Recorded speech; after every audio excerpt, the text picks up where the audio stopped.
Jā, es esmu Līga, un tāpat kā mani kolēģi šeit, un kā mēs šeit visi tiekamies, tad es arī esmu profesionāls coach. Un savās coaching sesijās es izmantoju arī somatisko pieeju, un somatiskā pieeja nozīmē to, ka mēs apvienojam prātu ar ķermeni un uztveram tos kā vienu veselumu. Un arī šodienas manā tēmā, kā tu jūties ķermenis kā sabiedrotais, es vēlos mazliet vērst uzmanību un atgādināt, cik daudz mūsu ķermenis patiesībā ar mums runā un cik liels palīgs un sabiedrotais tas var būt arī tādā smagā jautājumā kā izdegšana. Jā, kā Tatjana arī minēja, man ļoti patīk virknēt vārdus, valoda man ļoti patīk. Man patīk, protams, arī uzdot jautājumus, kā es to daru arī sesijās, bet man ļoti patīk arī radīt tādus domu graudus pārdomām un spēcinājumam, un arī, lai mēs varētu paskatīties uz lietām, pamainot savu perspektīvu. Un mani varat sastapt Instagramā, manā telpā Happiness Complete, kuras arī dalos gan ar savu pieredzi šajās pārmaiņās, kādas esmu piedzīvojis, gan arī ar šiem vārdiem un dažādām praksēm. Nu ko, tad dosimies tālāk. Es ceru, ka šodien mana balss man nepievils, man mazliet ir kaut kur šodien balss tāda laika pa laikam pazūd, bet es ceru, ka šīs 20 minūtes tā būs tiešām arī mans sabiedrotais. Nu tā, tad pirmais jautājums, kas arī parādījās manas tēmas pieteikumā, bija, kā tu šobrīd jūties? Un es šobrīd patiesi gribētu dzirdēt, ka jūs padalāties čatiņā, kā tu šobrīd patiešām jūties. Un kamēr jūs dalāties ar savām sajūtām, es padalīšos arī ar sevi. Es, protams, esmu mazliet uztraukusies. Es jūtu, ka mans sirds ritms ir pātrinājies.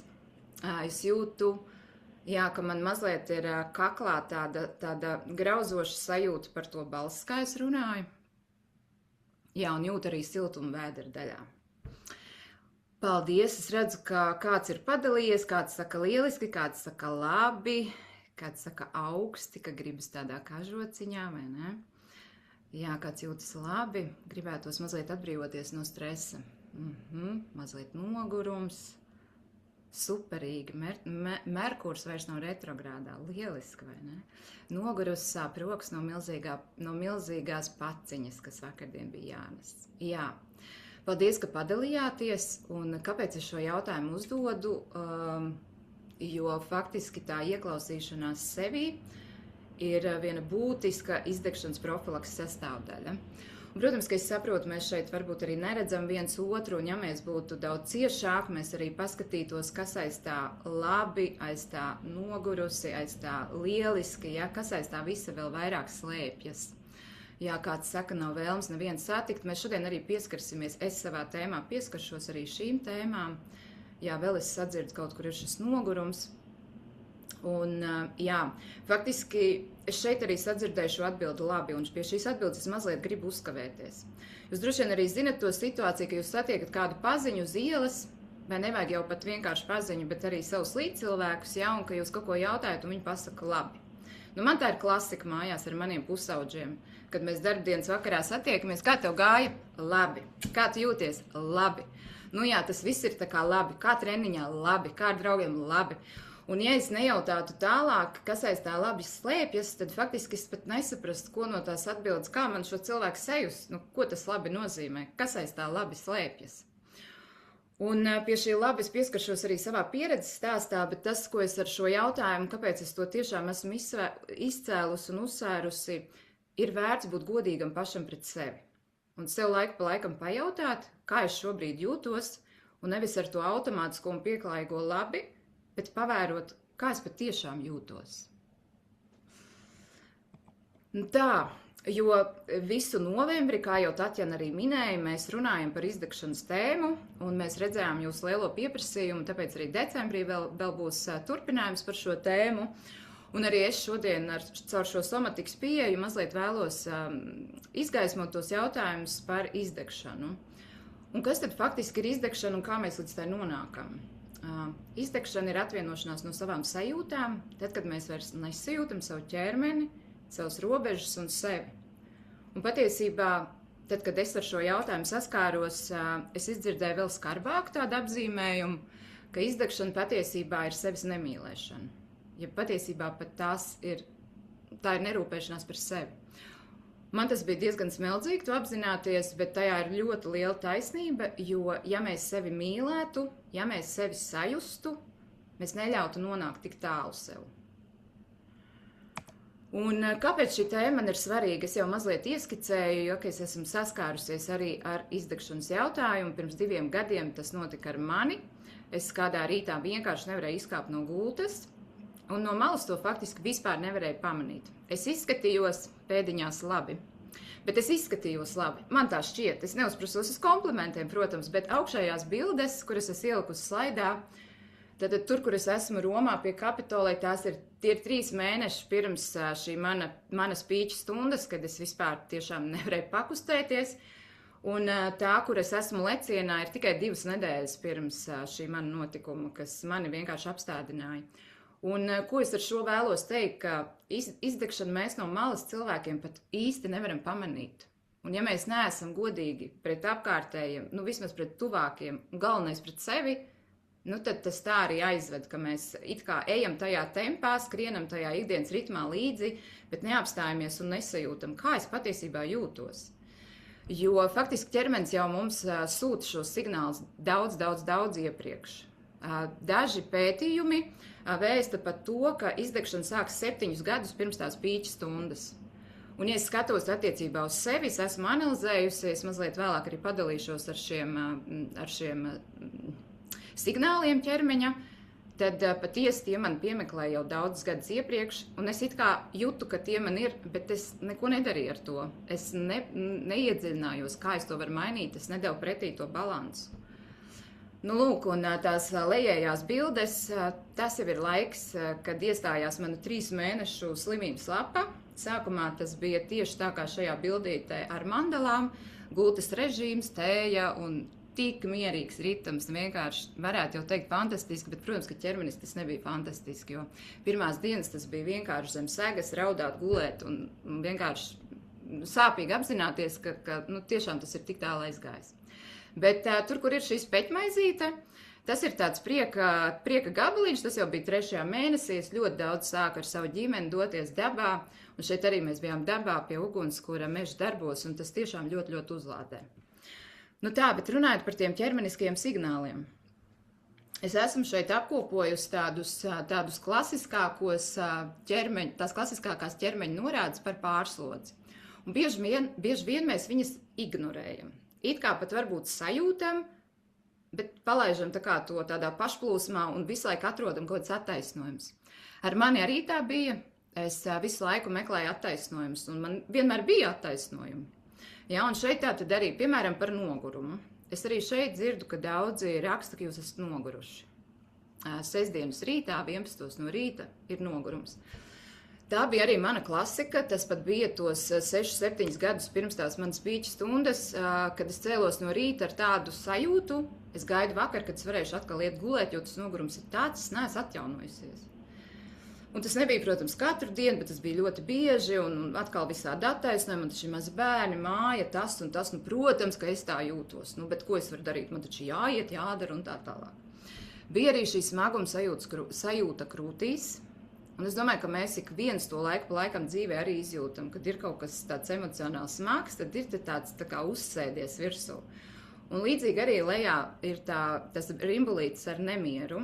Arī tas ir kaut kas tāds iekšējs, kad mums ir tāda trīcīte, ja, un šīs abas sajūtas ir tādas, ka mēs īsti nesaprotam, kā to darīt, ja to par nogurumu vēl liekas, var aiziet pagulēt, par spriedzi tur izkratīties, bet kā šīs sajūtas dabūt ārā, vai ne? Un tad mēs bieži vien mēdzam, arī es to darīju, tad, kad piedzīvoju to savu šķiršanos vēl pirms izdegšanas, un man bija šīs sajūtas, es daudz aizrāvos ar atkarību vielām, tā it kā apslāpējot to sajūtu, bet tas jau nebija risinājums. Un arī te ir minēts bezmiegs, kas ļoti bieži, kad mēs pa nakti pieceļamies un mūsu prāts vienkārši skrien uz priekšu, man taču vēl jāizdara tas, bāc, es atcerējos, man taču vēl bērnam vajadzēja to, es taču aizmirstu. Un mēs tā kā pa nakti vēl pārstrādājam tās lietas, tas analītiskais prāts vispār neatslēdzas. Tad arī ir šī izolēšanās, kad mēs izolējamies no apkārtējiem. Arī šeit es dzirdēju, ka nav vēlms nevienu satikt, un man arī tas laiku pa laikam piezagās, un faktiski jau tādā pēdējā tajā nogriezienī, ja es tagad tā analizēju visu to savu posmu, tas bija ļoti izteikti, ka man negribējās nevienu satikt un kā ievainotam dzīvnieciņam ielīst savā alā. Un tā izolēšanās notiek arī no savām sajūtām. Ja, tas, ko es minēju, ka tā izdegšana faktiski tad, kad mēs vairs nejūtam, ko man patiesībā šobrīd vajag. Signāls, jeb norāda ir arī, protams, spriedze, kā mēs zinām, šis stresa rajons, ja, tātad pleci, kakls, žoklis, jo ilgāk mēs tai spriedzē tur ļaujam būt, jo tas arī mūs vairāk dzen uz priekšu tajā pavisam lielajā pārslodzē, tā kā arī šeit ir vērts pievērst uzmanību. Tāpat arī tā seklā elpa, ja, kad nav tās dziļās ieelpas, lai mēs varētu to savu nervu sistēmu atslābināt, ja, jo tad, kad mēs uztaisam dziļu ieelpu, mēs faktiski ielaižam sevī tādu uzmundrinājumu, to adrenalīnu, to enerģiju, bet ar to dziļo izelpu mēs varam atslābināt savu nervu sistēmu. Ja mēs iedodam to sajūtu, mēs esam drošībā, es tā kā palaižu visu, bet mēs bieži dzīvojam tā ļoti sekli tajā brīdī. Un arī ar mani tā bija, jā.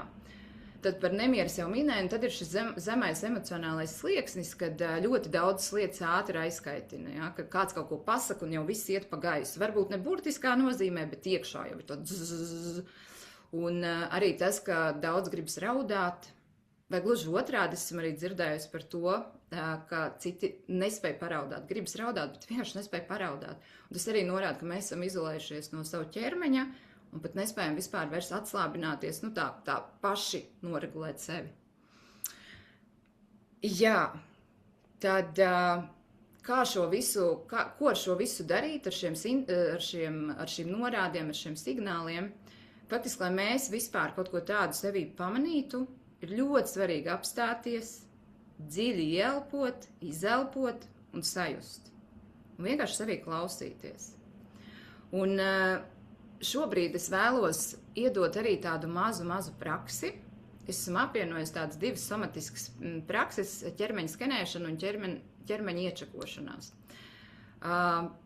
Jā, lai mēs varētu mazliet plašāk paskatīties, jo, kā es arī teicu, tātad somatika apvieno prātu un ķermeni, un mūsu ķermenis mums patiešām daudz ko var signalizēt caur šiem signāliem, caur šīm norādēm, kā es iepriekš minēju, ja? Un ne tikai, tas var būt daudz un dažāds. Un mums ir jāiemācās paļauties, ka ķermenis ir mūsu draugs.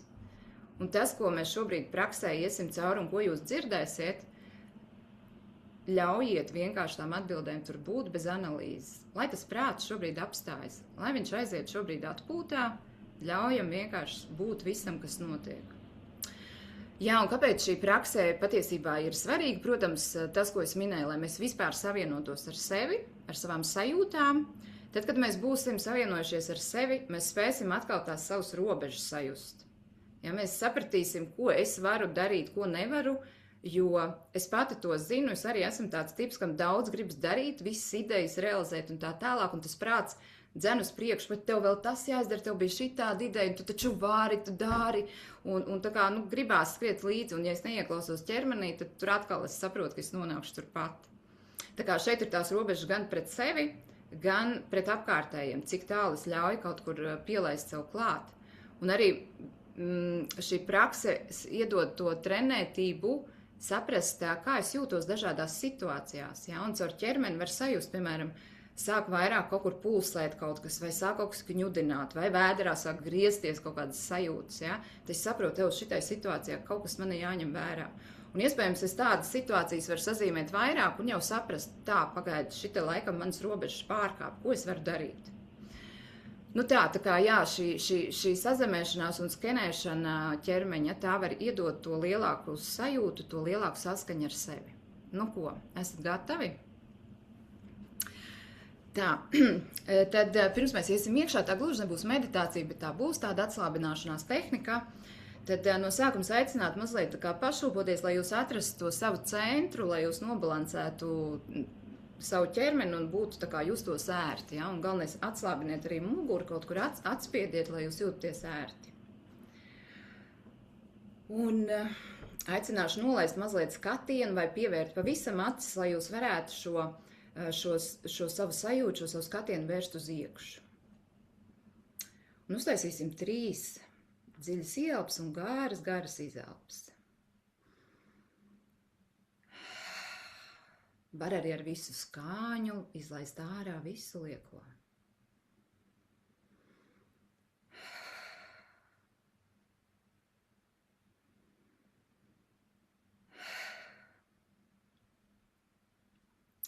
Atbrīvo savu pieri, atbrīvo acis, žokli. Ļauj, lai mutīt mazliet atverās, iedodot ķermenim signālu, ka tu esi drošībā. Atbrīvo savus plecus, krūtis, vēderu. Sajūt, kā vēderā ieplūst elpa un kā tā izplūst. Atbrīvo savus kājas visā to garumā. Un sajūt savus pēdas atbalstāmies pret zemi. Šobrīd esi drošībā, šeit un tagad. Un tad pavēro savu ķermeni. Noskanē to no galvas līdz kājām. Kā tas patiesībā jūtas? Iespējams, tu kaut kur jūti kādu saspringumu, varbūt kādu pulsēšanu, vai siltumu, vai kņudēšanu. Vienkārši pavēro.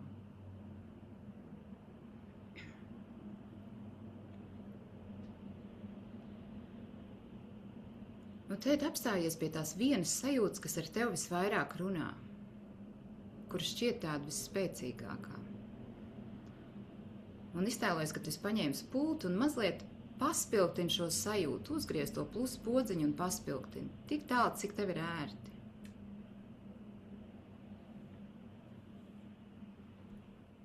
Un pajautā šai sajūtai, ko tā vēlas tev teikt? Par ko tas patiesībā ir?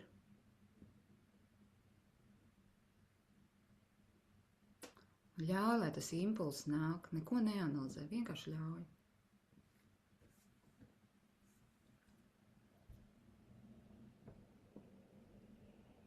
Un tālāk šai sajūtai pajautā, kas tev šobrīd būtu visvairāk nepieciešams?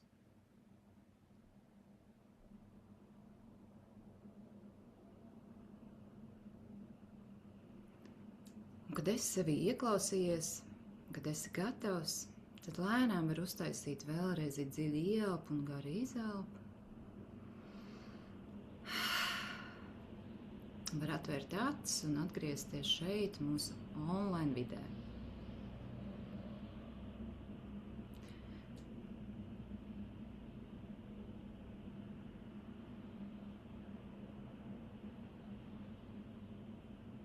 Jā, es redzu, ka kāds vēl ir savās sajūtās, un, protams, ka šo jūs varat izmantot un ļauties, cik vien ilgi vēlties pabūt tajās sajūtās.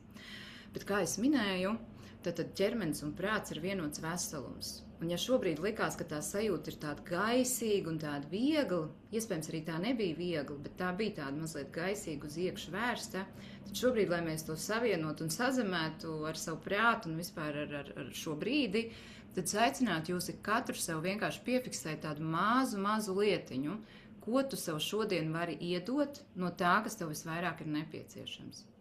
Kaut ko pavisam maziņu. Iespējams, tu sajūti, ka tev nepieciešams, kaut vai 5 minūtītes pauze. Iespējams, sajūti, jā, ka nepieciešams tas miers, varbūt var iedot savu vannu šodien, varbūt tā ir nepieciešama kāda pastaiga dabā. Varbūt sajūti, ka tev ļoti šobrīd būtu nepieciešams kāds tuvs cilvēks, varbūt kādam uzrakstīs, ar kādu satiksies.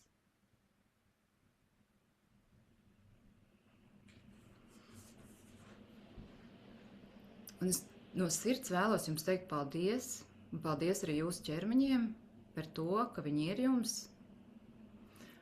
Un nobeigumā es patiesi vēlos jums teikt milzīgi paldies par uzmanību, un es no sirds novēlu, lai mēs katrs ieklausāmies savā ķermenī, lai mēs to savienojam ar prātu un dzīvojam saskaņā ar sevi.